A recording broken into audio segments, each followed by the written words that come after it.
Hello everyone.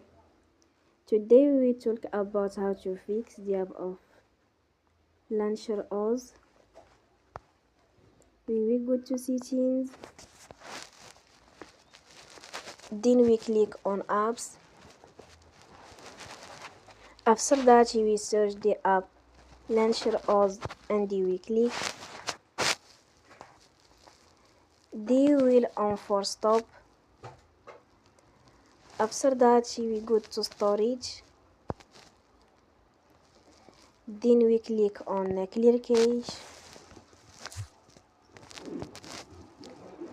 In the end, turn off your phone and you will recharge your phone again. Don't forget to support us by like and subscribe.